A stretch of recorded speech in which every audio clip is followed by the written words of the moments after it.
Yo, what's up? My name's Clarence, And I'm DJ Nuna, and you're listening to Up in the Air. a podcast on our thoughts, moods, and experiences on the personal, political, and cultural world around us. Come float with us. Hey, so finals just wrapped up, and it was such a whirlwind of stress and emotions. Jubilee and I were in the thick of it this past week, finessing the last few bits of our projects, and we just wanted to say thank you all for being patient with us and for continuing to support the show.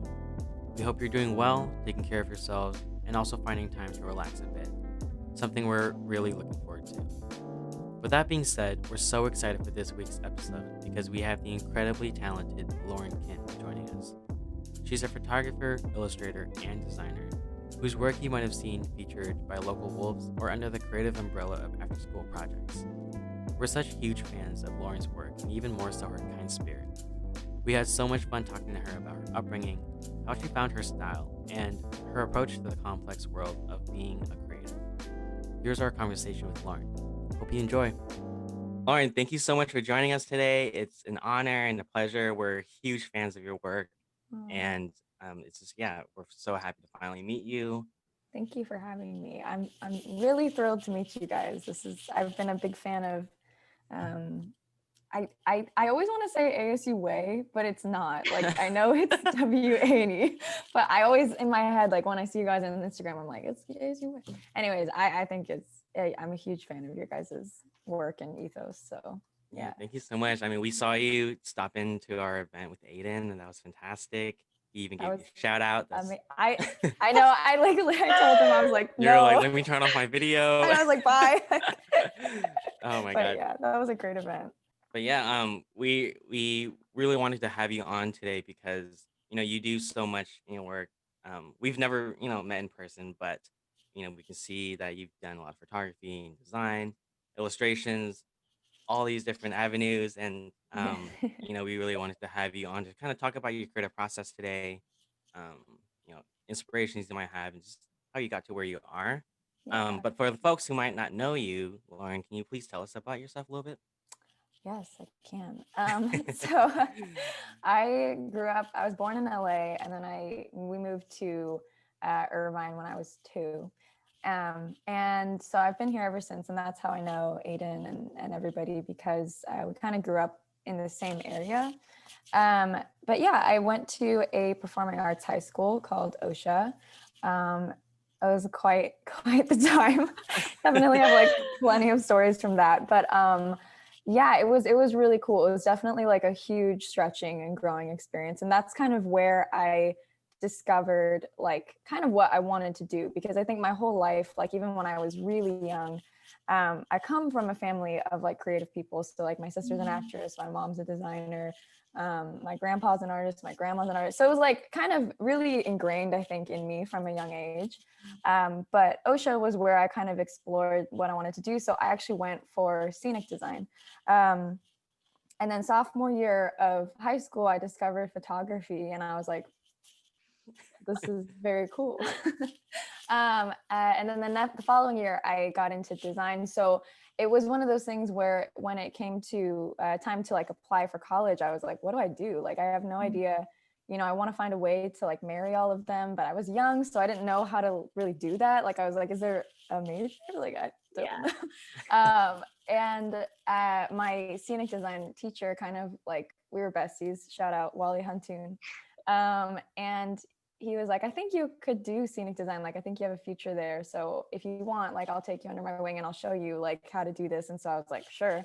And so I got into UCLA and I went for scenic design. And then freshman year, halfway through, I was like, I don't think this is like cutting it for me. I don't think I want to do this. So I like left the theater school, which sounds like very dramatic, but it's just because they don't like let you come back. You just like barged through the doors. I'm out. And I was just like, bye. Actually, it was hilarious because actually our class was super tight because it was only 70 people. And like the first quarter of school, you only spend with each other because you're not taking any other academics. And I didn't know that it was, it was April Fool's Day, and I didn't register it was April Fool's Day. So I told them literally in our group meeting, I was like, hey guys, love you guys so much. I'm just letting you guys know I'm leaving TFT. And everyone was like, haha. And I was like, oh, it's April Fool's Day.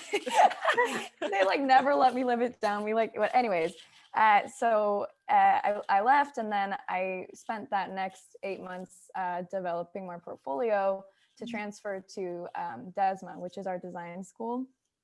And yeah, and then I got in, and it definitely like DESMA, pushed me like all the way. Like it just kind of, it really stretched me as a creative person. And so, yeah, that's kind of my spiel, I guess. But yeah. That's fantastic. I mean, Amazing.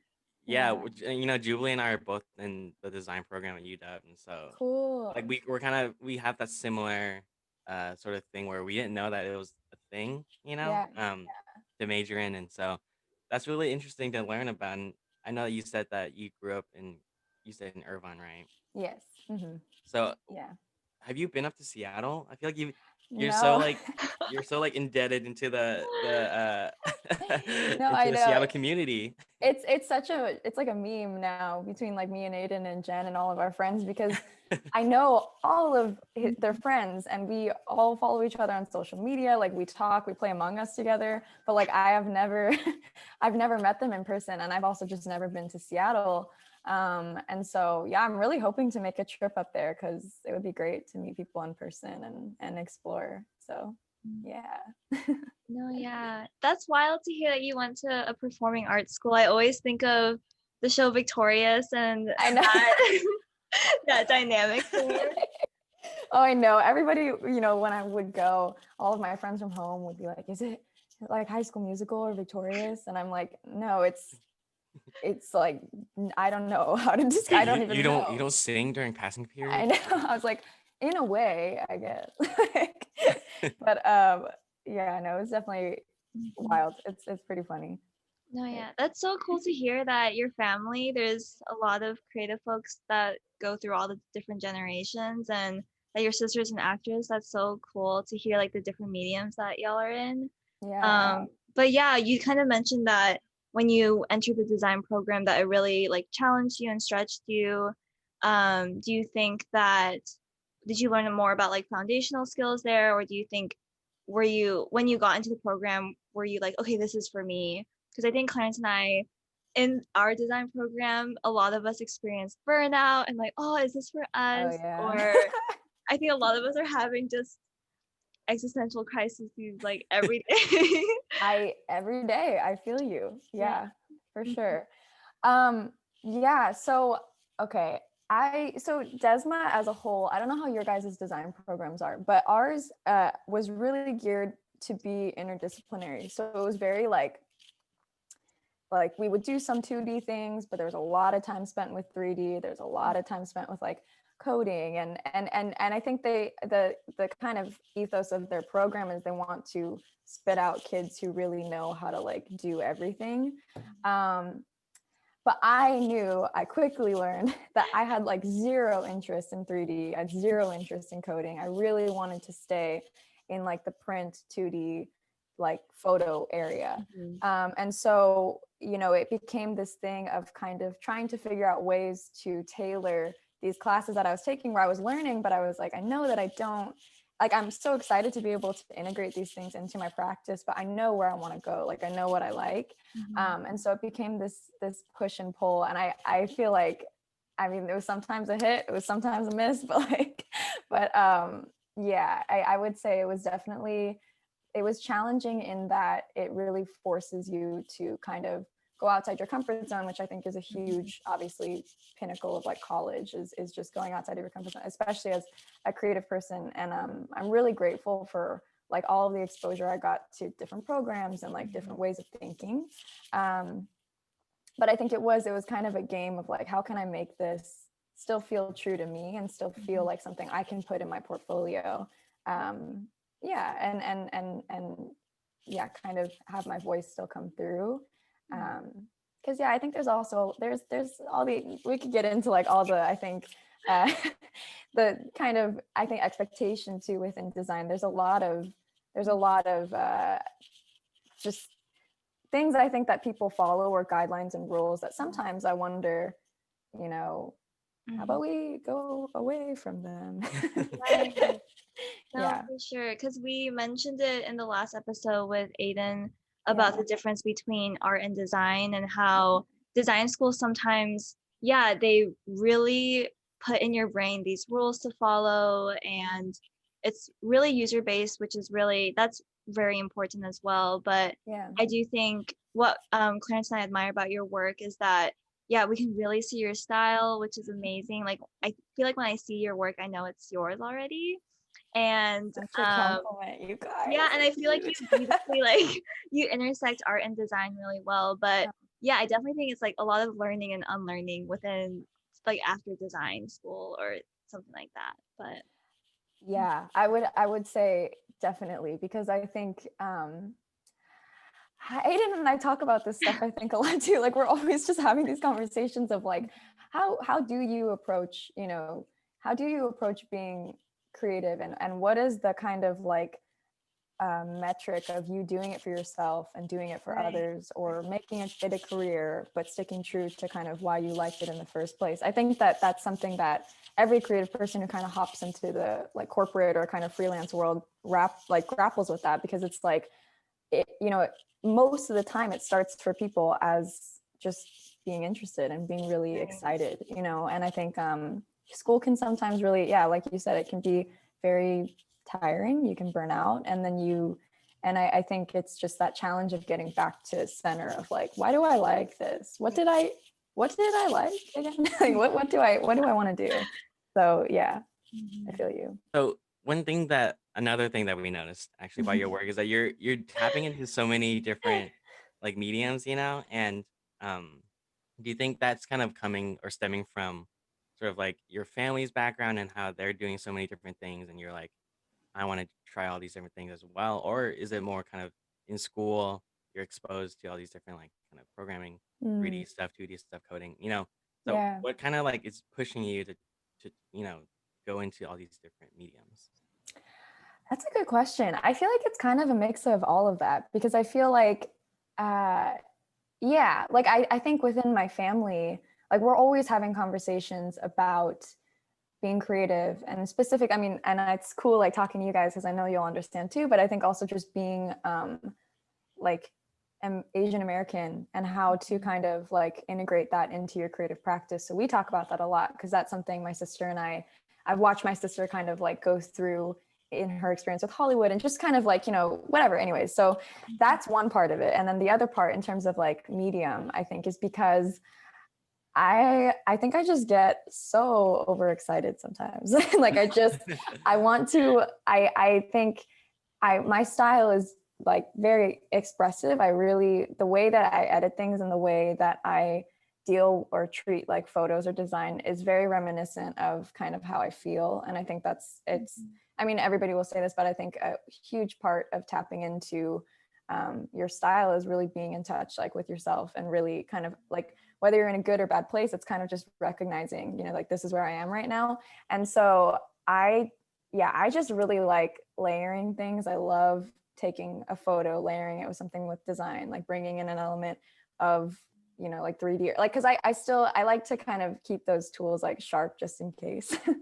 But I think it's kind of a game. It's almost like, I think what the question I ask myself a lot is like, how much is too much? But I will push myself to like the edge of that a lot of the time, just to kind of see what I can do. And I think that's what continues to spark my curiosity and continues to make it fun for me, is just kind of, it's just kind of seeing how far I can push something. And if I need to dial it back, I will. But it's like, why not? It's fun, no, That's crazy. I mean, is it more like so you get excited about something and you kind of just really dive into that sort of lane? Okay, I see. Yeah, 'Cause- like if I have a photo that I'm really excited about, I'll start out editing the photo. And then as I edit the photo, I'll kind of, because I think that's actually what my senior thesis was about kind of my creative process, because I think, especially in design school, a lot of it was like ground up. A lot of it was, okay, so let's start with the user, or let's start with kind of like the bare bones things, and let's keep building. Whereas for me, it was always the opposite of like, I see this whole project, I know exactly what it's going to look like, I have no idea what it really means, but I have to like, but I'm going to figure it out as I go. And so I think that's always kind of been my process, which actually was it was a bit frustrating, I feel like, in college, because I had a hard time articulating kind of what I was thinking about until the project would be done and my peers would be like, oh, okay, for sure, like did not get that from what you said. But it's very much, I think it's just a thing of doing. I have to do it, and then I can parse through kind of how I feel about it. So yeah, it's kind of backwards, but it's just how that's just how I've always been. So I don't know. Yeah. No, I think that's so important to consider, because I feel like the word empathy has been a big word in design and art. And we always think about our ability to understand others, but it's really important to also understand yourself and give empathy to yourself and be in touch with your own emotions. Because, yeah, I think with following all those rules in design and being in a space when you're always with other creatives, it can feel like everyone's doing great or everyone's like putting out their best work. So it's easy to kind of compare, or I don't know, hard to be in touch with your own self and your own like desire of what the outcome should be. So that makes a lot of sense, and I definitely see it in your work. I think the colors and it's so amazing. Yeah. Oh, thank you so much. That means a ton. Yeah, we were looking through your 3 different Instagrams. I know.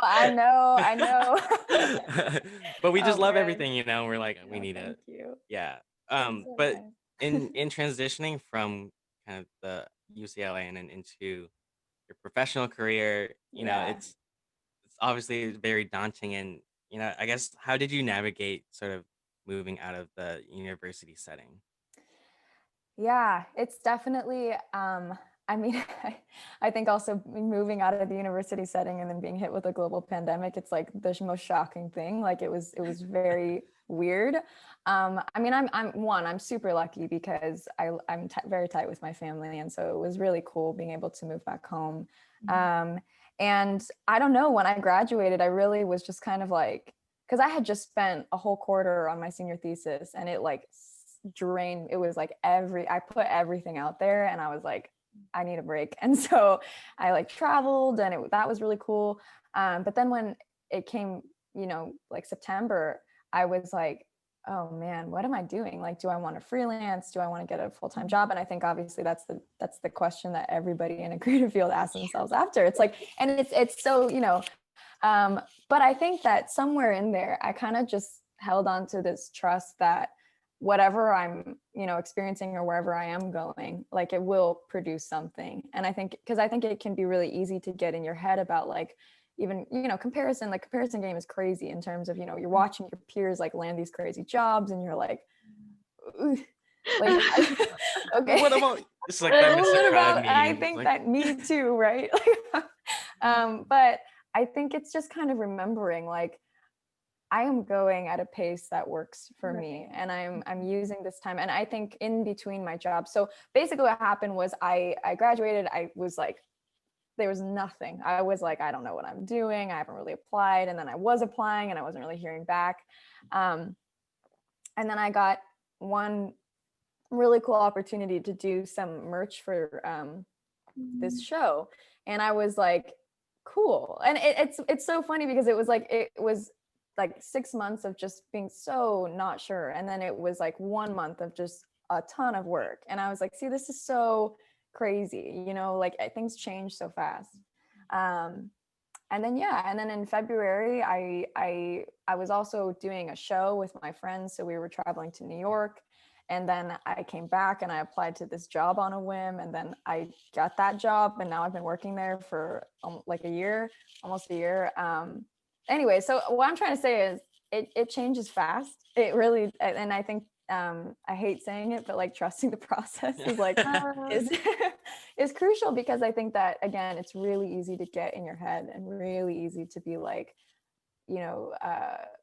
like measuring yourself against other people. But I think that you have to remember that, yeah, everyone's going at a pace that is going to work for them long term. And also it's time to kind of ask yourself questions about where you're at in your creative process. Like, you don't get a lot of downtime sometimes to really approach kind of where you're at. And so it's utilizing it for that too. So yeah. was an interesting transition. It was definitely not linear, very bumpy.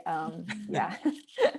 No, Yeah. yeah. I think as Clarence and I approach graduation and we're still in the pandemic, we're like always like job hunt is always in the back of our mind while balancing work and school. And then, but I think, yeah, definitely, the pandemic was a huge reminder to us all that it's okay to go at a pace that's most suitable for you and where you're at. Yeah. Honestly, it shouldn't have taken the pandemic for a lot of I us to know. realize and like our professors to realize that. But I think, um, I think Clarence and I have both experienced that we produce our best work when we ourselves are mentally at a better place, or if we're Yeah. like taking care of ourselves. So Oh yeah. yeah, but it's really good to hear that. Like I really like hearing journeys that aren't linear because I feel like we resonate with that more. And Yeah. I just like to Yeah. hear people suffer, you know, like Something about suffering. No, totally. I think you're so right. It's like I think actually, I had a conversation with my friend about this like a few months back, but it's just like when you're creating out of a low place, and I think when you're creating out of a place of feeling the need to create because you're almost afraid that if you don't, it will set you back or whatever. You know what I mean? It can feel very taxing, and I think that keeping just keeping in touch with yourself is really crucial. And we all know this, but it's like I think the pandemic did kind of really shed some light on like whoa, like there's things that I gotta work through that I'm, even within my creative practice that I did not realize. And it's yeah, definitely slowing down is huge. So yeah. have you found yourself able to be just as creative and like inspired now than in school? Oh man. I do that because I literally ask myself this like all the time and I like don't have an answer. Um I think that okay, I think that it's just different, honestly. I think Mm, that like when you're in school, there's such this sense of purpose. You know what I mean? Like you're working to graduation, you're working to your senior thesis, you're working to a project. Like whatever it is that you're working, you feel this sense of like purpose and you feel like you're really making some sort of wave or change. And I think that when you graduate and you now are having to produce those prompts for yourself, or you're trying to come up with ways to keep that muscle exercised, it can feel doubly like it can feel really overwhelming sometimes. And so I think that is like one shocking thing I think that I went through post grad, because I mean, I'm sure you guys are so familiar with the timeline, but it's like boom, like you just go in college and you've got like 4 different projects going on at the same time. And then suddenly, it's like, oh, I'm gonna have to do those myself now. like But yeah, I'm like there's no structure now. there's no structure. Wait, who is my professor now? Like, I guess I am my own. But yeah, I mean, that's why even like, kind of what Aiden was saying, I I want to like gas after school projects for like a second, because that has been such a joy for me, because I think that part of creating those prompts for yourself, and part of keeping that muscle exercise, is finding people who share the same values. And Aiden and Jen, like they're like they're the best ever. But I think being able to kind of create those prompts for ourselves and sort of work out of that, and ask ourselves what we really care about, has been huge, because I think doing it together is just so much better than doing it alone. And so yeah, I'm like really grateful for the ways that we've been able to work on projects together that that resonate really deeply, but are also still really fun. And I think that that's kind of crucial to your post grad life, I think, is doing things with your friends and that you really care about. So yeah. Yeah, I mean, I literally feel like I forget to have fun doing a lot of I this stuff, yeah.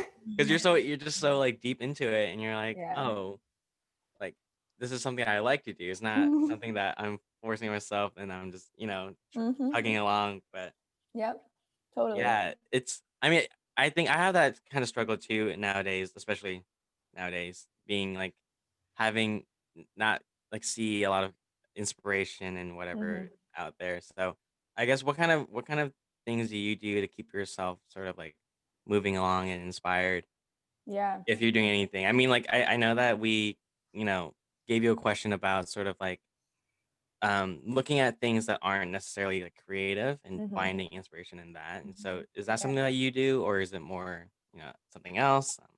Totally. Yeah. I mean, I think that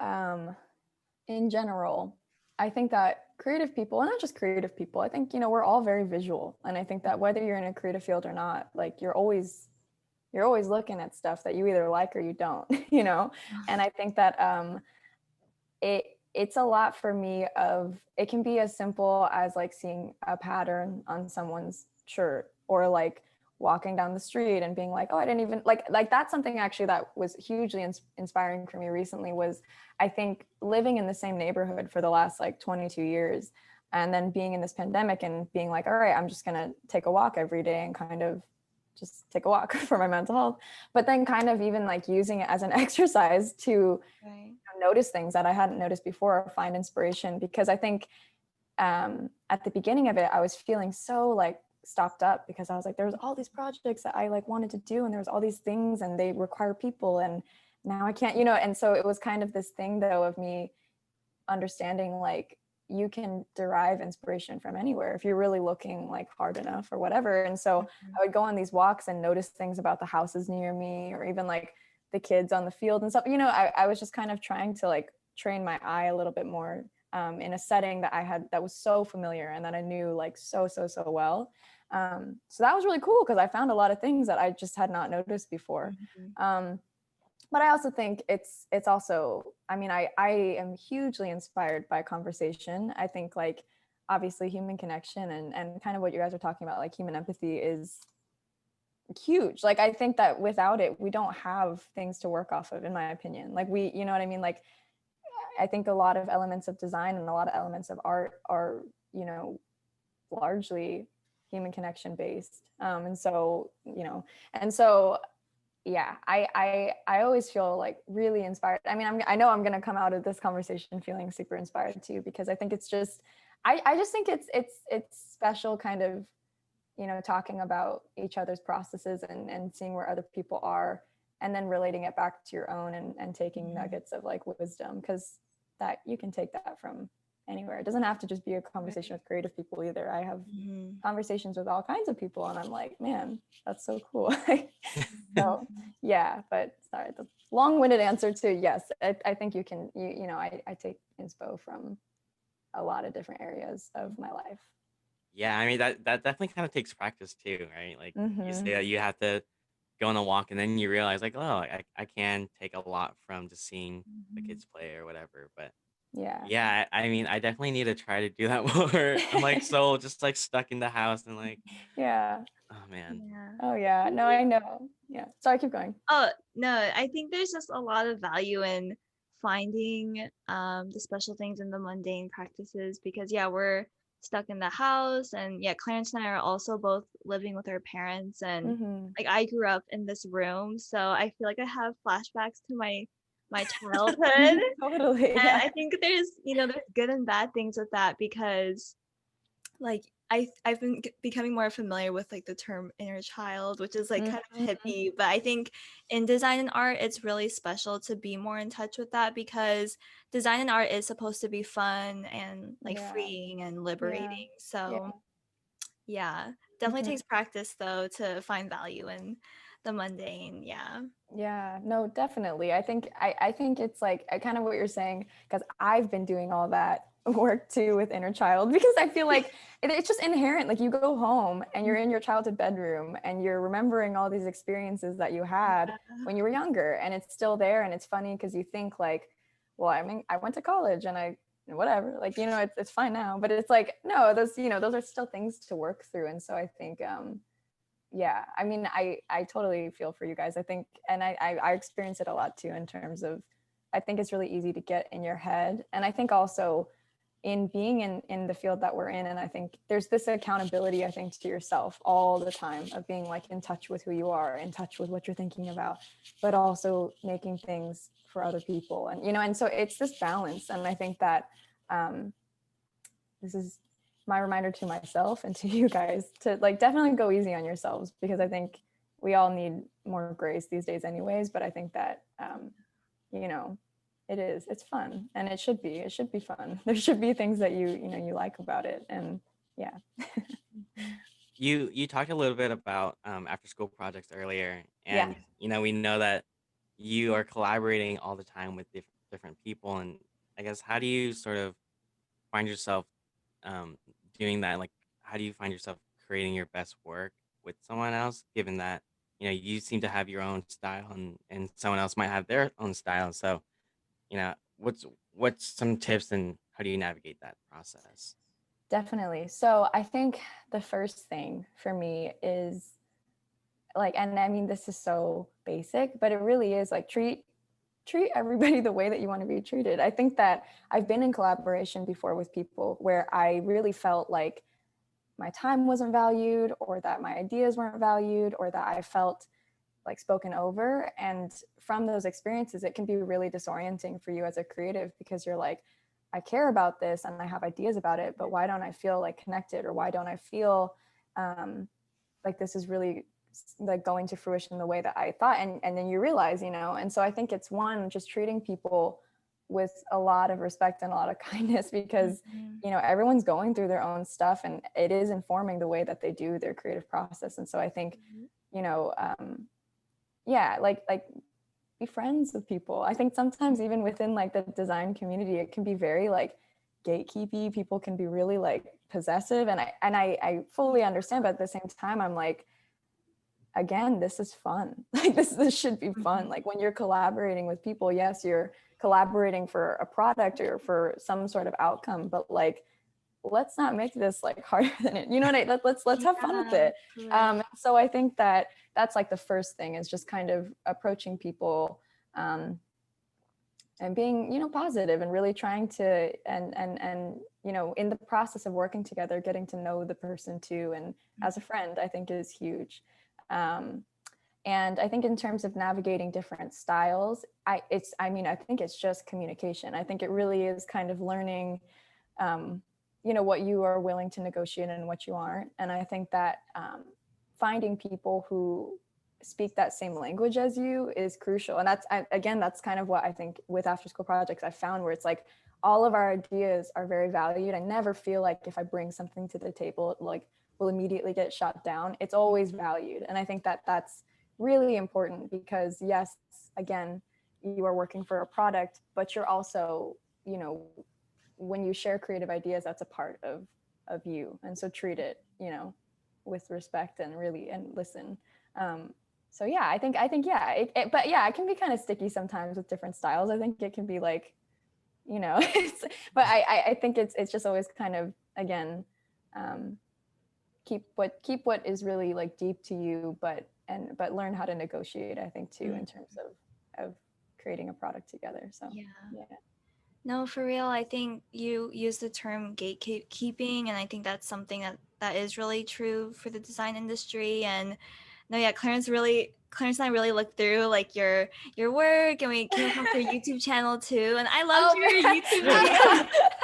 I was like, I hope she brings it back, because they're so fun. I really like the one with the film, and I think showing your process is a huge way of kind of addressing gatekeeping, because it's a really vulnerable process, like showing your work like kind of live. And I don't know if you're familiar with this designer named Kel Lauren, but I think she started Twitch streaming, and she shows her process. And I think and she's also on YouTube too, and I think that's such a great way to kind of let non-designers get familiar with the industry and learn and be inspired, because I think I've met a few people that are kind of secretive, or it's kind of, I don't know if I can approach you, or it's kind of a cold like feeling. So I think it's really great to be kind and meet others with grace and respect, because that's the best way to make friends and not just network. I think design's always like network.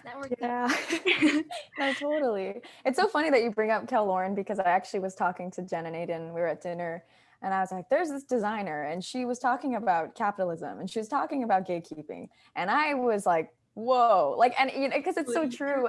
And I actually was listening. Aiden sent me a podcast yesterday with Eric Hu. He's like the lead designer, or was the lead designer of Nike. And like, he said something about, he basically said like, if your design is down to a font or protecting and being secretive over one facet of design, then like find another way. And I was like, that's so true. I was like, you know, because I think it is just, yeah. I mean, I think like design is for everybody, and everybody is creative in some capacity. And I think to shoot that down in other people is just not, you know, it's not a move. Like, just, you know, For real. it's not an absence of your own talent or an absence of your own style. It's really allowing people into that process and realizing like everyone's got something to say. You know what I think that's important. No, I saw Lawrence TikTok about design and capitalism, and I was like, everything is facts. Everything is so true. I was like, come at me with that no nuance November. Like, oh my God. It was the no nuance November. Yeah. I learned oh my gosh. that, but no, for real. But do you have any plans on pursuing that YouTube path, or is it? I know that you're balancing a lot of things right now too. Well, that's what's so funny to me, is that is like such a hallmark of my ADHD, because it's literally just like, I started it, I was so excited, and I still am like so excited. But then obviously too, the pandemic hit, and I was like, ugh, like I am taking a hit right now. So I like paused. But I would definitely be interested in continuing, because I think even like a lot of people ask me like how I edit things or how I, you know, come, you know, to that process. And I think I get nervous because I've never documented, like, especially my photo editing process. And it's like, and I think I'm nervous because it's so like janky sometimes, like it's so all over the place. And I'm like, I just, you know, I don't know how easy it'll be to follow, but I definitely would be interested in kind of resuming, because I think it's just fun. I mean, I think it's fun to, it's a good way to kind of explore your own process, showing somebody else your process, obviously.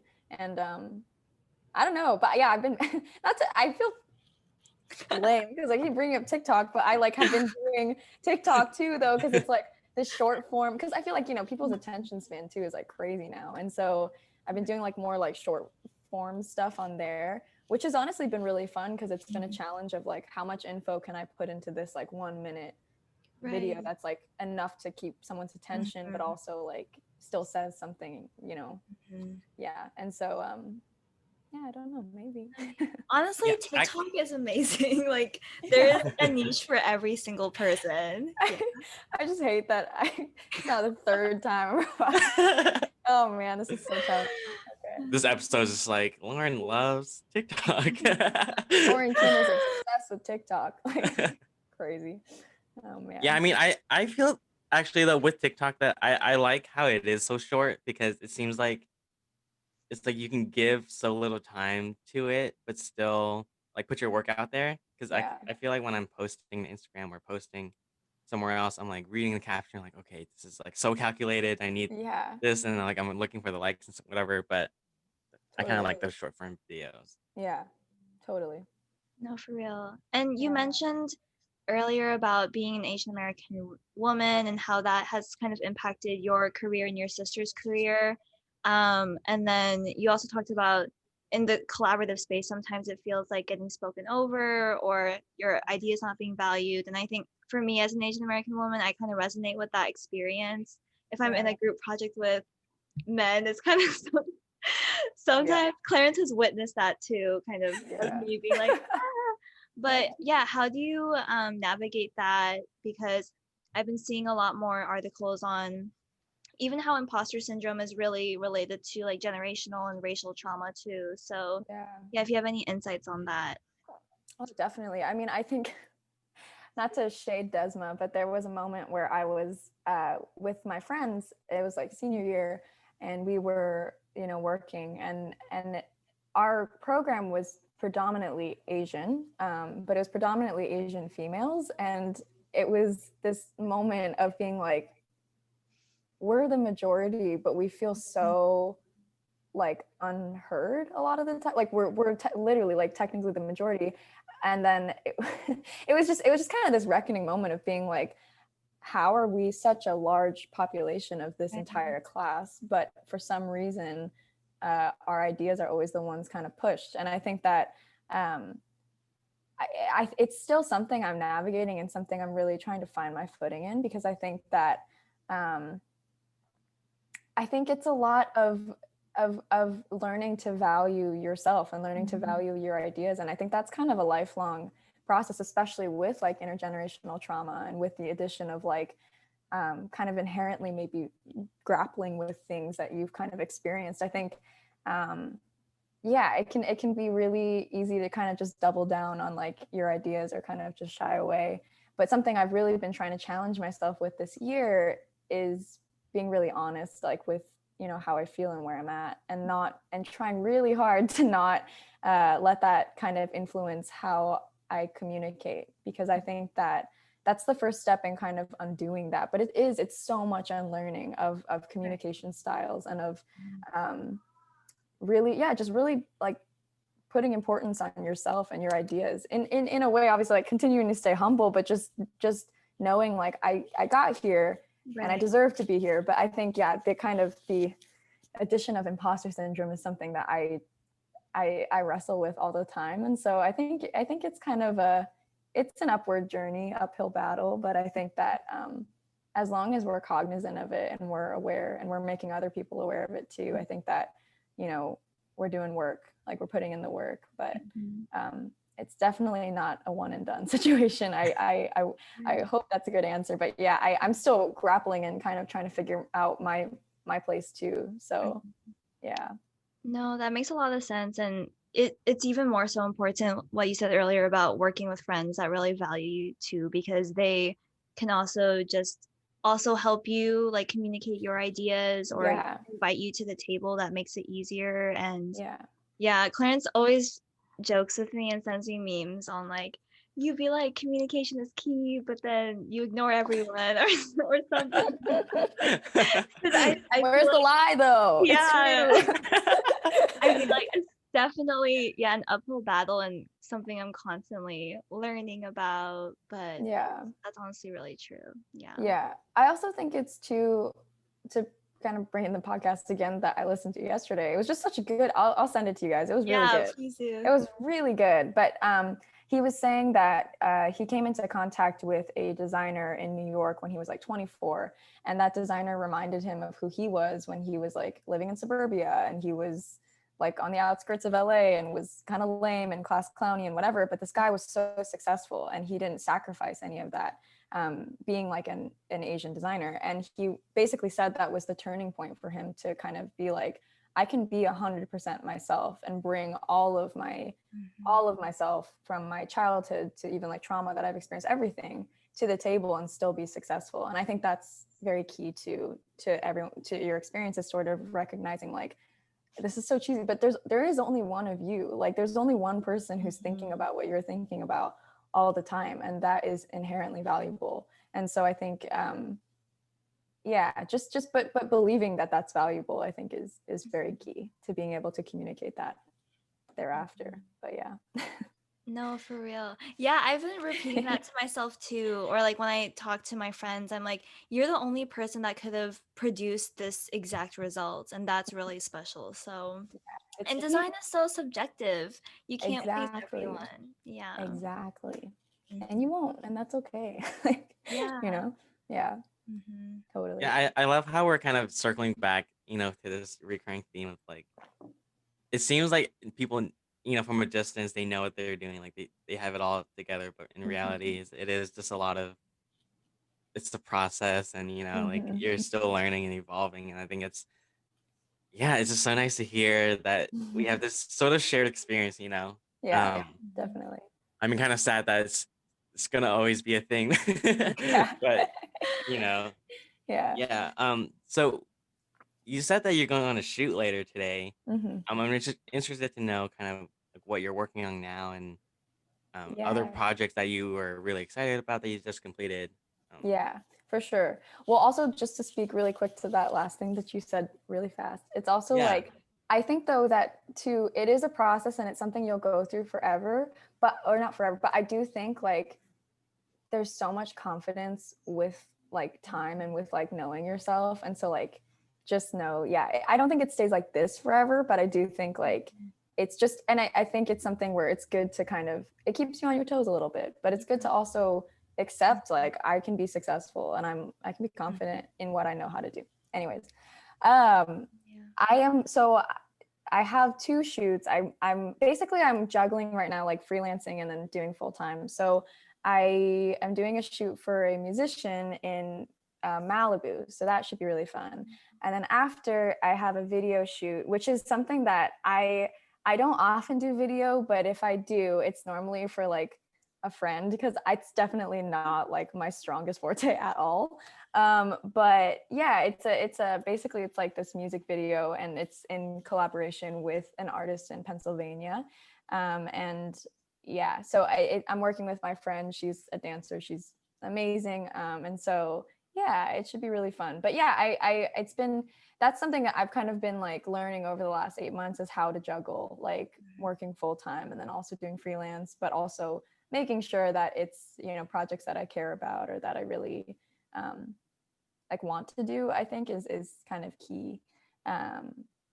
So yeah, but it's exciting. Like I'm excited about this phase of kind of where I'm at right now because I think I'm being pushed in a lot of different directions. But for the first time, I don't feel so overwhelmed by it. I feel like I'm ready. And I think that was because of the pandemic of just taking a lot of months to just kind of chill and not feel like I had to do so much stuff. And now I feel ready to just do a lot. And I have a couple projects that I would like to get in the works in the next couple months. I'm kind of waiting as like we hear about, what's going on with COVID.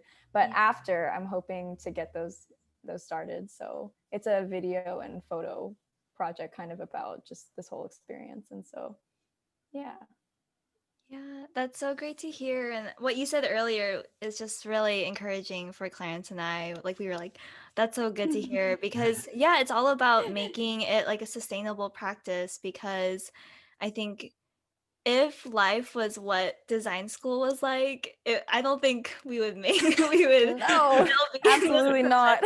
So, yeah, I No. think I'm encouraged as I get older and like I'm looking back at I mean, we're all really young, but I think knowing that there's just a lot that happens with getting older. Like you just get more comfortable in your skin and it's encouraging to hear that just comes with time. So yeah.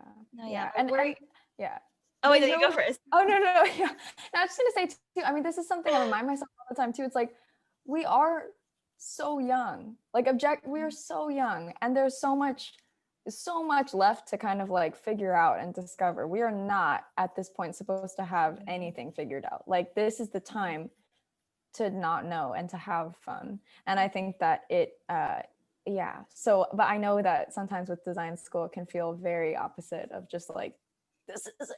This is all this is the best thing you're gonna do. And it's like, no, that's so not true. So anyways, yeah, I feel you guys. No, yeah. Yeah, we saw that you did a poster recently for Alexa Demi. And that was so cool. I feel like Jubilee and I were like raving about Euphoria for ever since it came out. We're like, oh my god, like what? That was really fun. Yeah, so I guess like how do you find yourself in these sort of collaborative or how do you grab these opportunities, because I think that we hear that, people say, it's partly luck, but you got to put yourself in the position to be lucky. Yeah. And so I guess what are your sort of ways in, in this Yeah. I would agree. I think it is partially luck. I definitely can't attribute everything to just like my process or anything. I think it is like, it definitely is networking because I got that through my current boss that I work with. She works with Chuck, who was the photographer for that poster. And it, so anyway, so it's this whole pipeline of kind of how that came to be. I think that it's definitely putting yourself in as many space, like it's hard right now, but like as soon as it's over, like putting yourself in as many spaces with with people that you really like want to be around. You know what I mean? Like I think it's a matter of like going to an art show or going to a concert or going and being comfortable to kind of strike up conversation with people. And I know that like obviously that's easier said than done for, you know, not everybody's just gonna like pull up a chair and be like, hey, like let's talk about what I do or you do. But I think it's just little interactions, which is kind of what I'm saying about also making sure that the interactions that you have with people are coming from a place of just genuinely wanting to get to know them too. Because I think that that's what can get so lost, especially with the culture. I think in LA, I think that oftentimes it is very networky and it is very like industry minded. But I think that when you approach it from a sense of like, I really actually am interested in just getting to know you, whether something comes out of this work wise, I don't really care.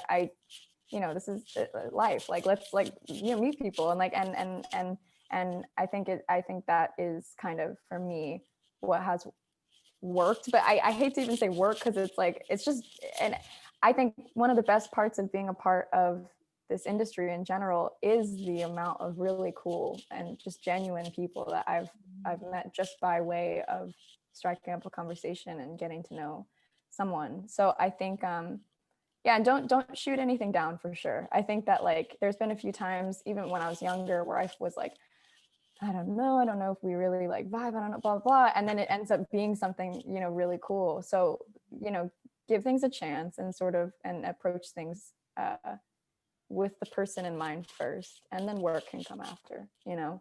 I think that's kind of how I approach or try. Yeah. No, no, I think that's a really good piece of advice to just more so make actual relationships that can be sustained later on, because yeah, you want to like the people that you're working with and you want to feel comfortable with them too. So Yeah. yeah, it was a beautiful poster. So congrats on that opportunity. Thank you so much. Thank you. That's so nice. Thank you. Yeah. Thank you. But yeah, we are leaning towards time, so we want to respect everyone's time here. But thank you so much. I learned so much, and I for real feel super inspired, like you said, leaving this conversation. Yeah. But yeah, we know that you have a song of the week prepared. If you'd like to share, just something you've been listening to on repeat that's been getting you through the week. Yeah. Yes. Yeah. Well, first of all, also thank you guys for this. This has been amazing. I'm so happy that we got to do this. I'm leaving feeling super inspired too, and I just really appreciate conversations like this. So thank you guys. I sent you guys a song, and then it changed because Kid Cudi's album came out, and I have been listening. I mean, obviously, like I'm a big Phoebe Bridgers stan, so I've been listening to "Lovin' Me" a lot. But then also the song that I sent you guys is a song called Art School Crush. It's just like, it's by, I don't even know, it's like Namdi. I don't know, but I just really like his sound. Like he mixes a lot of instrumental stuff with like really fast-paced lyrics, and it's definitely unique to anything I've kind of come across recently. So those are two. I cheated a little bit. No, that's perfect. I mean, I've been spinning the Kid Cudi album a lot as well, and I really love the song "Elsie's Baby" on that record. And yeah, that would be my song of the week too. But I just have one thing to say. I thought it was very interesting how Kid Cudi like dropped his album. It was like 10 years later, the trilogy, you know, all that. Yeah. And then Taylor Swift goes ahead and drop her album. I So know. I'm like, just let the man like bathe He in never comes success. out of the shadows. Just let him have his moment. I know. I'm like, just Taylor Swift just trying to do the MTV mic snatch. Like, come on, bro. Oh my gosh. She's like, look, it's happened to me. I will do it again. But yeah, Elsie's Baby is my song of the week, and Sick. I'll pass it off to you, Jubilee.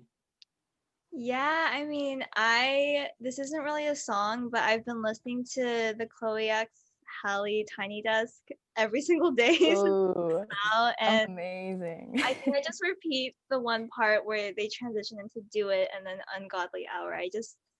That's been getting me through this week. So I have to check that out. That sounds awesome. It's amazing. I sent it to Clarence and he's like, "You're late. I've already listened to this 5 times." So it dropped 2 hours ago, bro. I already put it in. yeah, definitely recommend that. Okay, but yeah, we'll hit that up. Lauren, it was so great to meet you, This and is really great meeting you guys yeah, too. we hope that post-COVID you can finally come to Seattle, and then we can all hang out. I would love that. I've been bugging Jen and Aiden, so we're gonna get that on deck. So yeah, I would love to meet you guys in person though, and chat in person. So yeah, thank you guys so much. This has been great. I feel ready for my day now. Like I can go do my shoots and I feel good.